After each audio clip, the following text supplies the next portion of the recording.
Hi, this is Nat Moes. I'm back with Sam Krohlow. We're watching the finals of the Tokyo MTG Vintage Open. This is Game 2. We're watching Shops versus Shops. And last game we watched the player on your left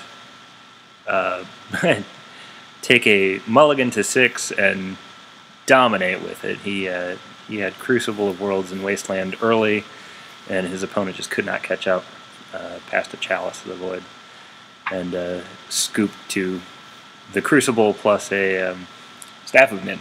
Yeah, Staff of Nin is very good in the mirror. Right. So we're getting into Game 2. This is essentially a mirror match. Sort of watching both players, both have smokestacks. I bet both of them brought in some creatures from the sideboard. Do they both play Karn? I think they do. I feel like Karn's another card we haven't seen in stacks lately, or workshops. Right. So the player on the right there had Mishra's Workshop, Mishra's Factory, some creatures. Yeah, both players playing very similar decks. This is, like I said, essentially a mirror match. So he's going to open with Mishra's Factory. I'm sure that's to not expose a Workshop to Wasteland. I would think so. His opponent probably just seeing, sort of just testing the waters. It's a very different. The Shops versus Shops matchup is usually very different from other ones. It usually ends up being very aggressive, very surprisingly creature-based, very permanent-based. Obviously, I mean, yeah, it's definitely permanent. You have a lot of combat. You have a lot of interaction. All the interaction is on the board. There's no deception. Yeah, which is very interesting. So yeah, we have right now Karn versus Smokestack. We're going to see how Smokestack stacks up there. The Tangle Wire. Yeah, interesting. What the player on the right there is playing the sort of prison matchup, and the player on the left is aggro. So. Yeah. It's odd how you can switch roles so quickly, or just between games with workshop decks. Right. Yeah, it's that's actually a feature of a lot of vintage decks. They switch roles quickly. They can switch roles between games, within games. It's sort of a fluid format in that regard. Definitely.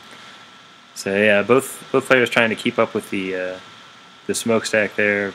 Player on the left doing a little bit better job, has more lands, has more permanents. Yeah, I feel like still attacking with Karn. And never a good situation when you're behind on permanents with smokestack out. Right. Revoker on Karn? Yeah, Revoker is naming Karn there. Karn cannot activate, cannot animate the other artifacts there. So. Oh, yeah. Yes. Karn is the label.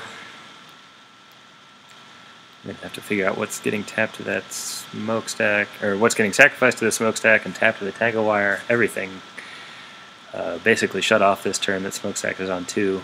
That's going to grind away at things pretty quickly. And here we see Crucible of Worlds again. That's just a huge card in this matchup, especially against smokestack. Mm-hmm. Yeah, when you're competing, trying to keep smokestack out, Crucible is not what you want to see on your opponent's side of the board. I wonder if he's going to just sacrifice smokestack to itself right here. I think he has to. Yeah, he's thinking about it. Otherwise, next turn he's out of permanence. Right. Yeah, he'll actually get rid of both of his prison pieces. He's going to try and catch up on the aggro side. Fortunately for him, his opponent hasn't seen a Wasteland yet. And he's able to keep up with those workshops pretty well. We'll see what comes out here. I know he's got plays to make, including looks like a Karn of his own, Duplicant. Duplicant seems like it would be very good here. The more I see Duplicant played, the more I like it. Yeah, I know. Duplicant gets sort of a bad rep because it's expensive. I mean, it does cost 6. Obviously, you're only playing it in a workshop deck, but it does get rid of permanents. It's removal that you really need. Right. So his opponent follows up with Lodestone Golem. He has a 5/3 against his opponent's 4/4 Duplicant. Duplicant actually a little bit better than Karn in that regard, since Duplicant doesn't get -4/+4 when it is attacked or blocked. Yeah.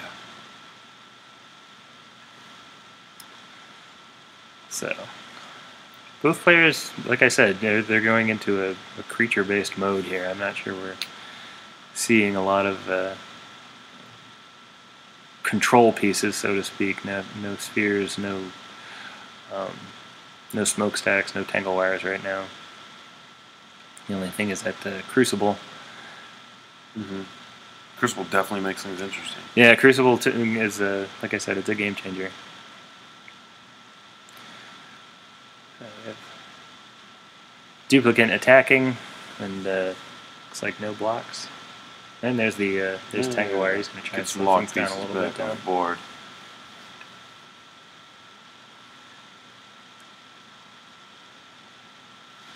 Tangle Wire, the time walk of shops. Yeah. Sometimes 2 or 3 time walks of shops. Yeah. And we have this own Karn. Hey, everything's coming into play here. Board's getting real convoluted now. Right. Yeah, we're like I said, this is a big battle. Battle cruiser magic. Do you just? Oh, is he tapping it to Tangle Wire? Never mind. Yeah, he's tapping it to Tangle Wire. I thought he was attacking. No.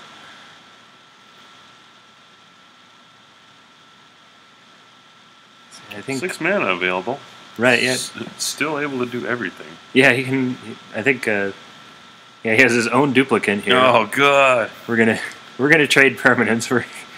Both players essentially playing the same game. Both have a 4/4 now. Right.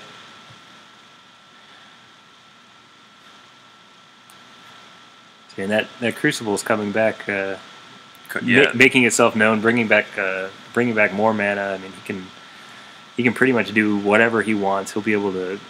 I mean, essentially all of his opponent's smokestacks are shut off. Tangle Wires are not as good. And he's really winning the permanent race there. They're going to trade Duplicants and Karns there. So. That seems fine. Mm-hmm. Free up the board a little bit. Right.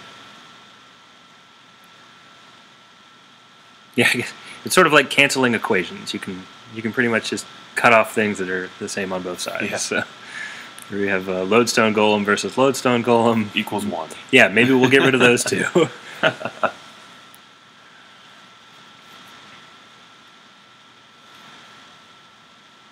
As the player on the left with the Mishra's Factory still has a little bit of an advantage. He's got he'll be able to block a Lodestone and using that Mishra's Factory and be able to return it with Crucible of Worlds. That's it's a little bit of a trump there. You can kill it too.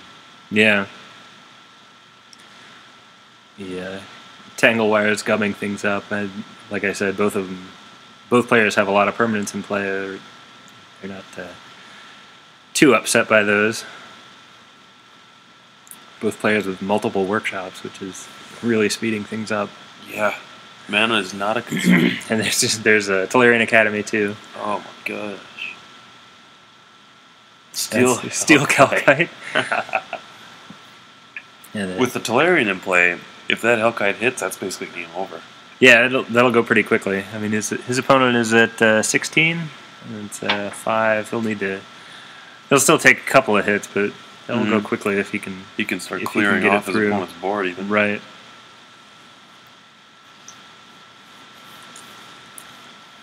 Yeah, that's workshops in this case. The biggest monster is going to win. And a Hellkite of his own. So yeah, Hellkite versus Hellkite, Lodestone versus Lodestone. This isn't the same list, is it? I think, like I said, I think it's very close. They're a handful of cards off. I think the main deck is probably within 57 cards or so. Probably. All the lists are on the Tokyo MTG website. What's he doing here? Is he attacking? I think he's thinking about it. He does have that option. He can. I think he's realizing that there's Mishra's Factory there that can block and kill it. That's true.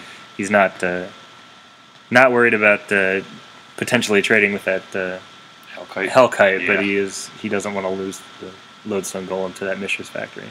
Yep. So Good call. here's Hellkite. I think we're. Do we just attack and trade Hellkites? I think Hellkites probably run into each other here. There's not much sense in giving your opponent a turn to draw a duplicate or anything like that. Exactly. Or, I mean, even Phyrexian Metamorph is Because at least copies it. If he lets that hit resolve, then he will just Right. destroy his opponent's Hellkite. Right. Yeah. You can't let that not be blocked. Right.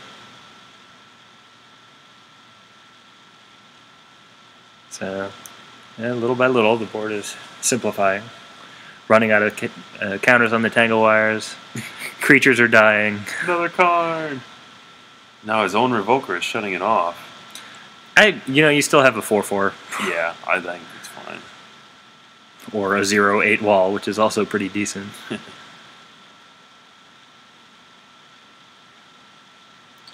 Karn is very difficult to kill in combat. Yeah, we're sort of waiting for something to really break open in the game.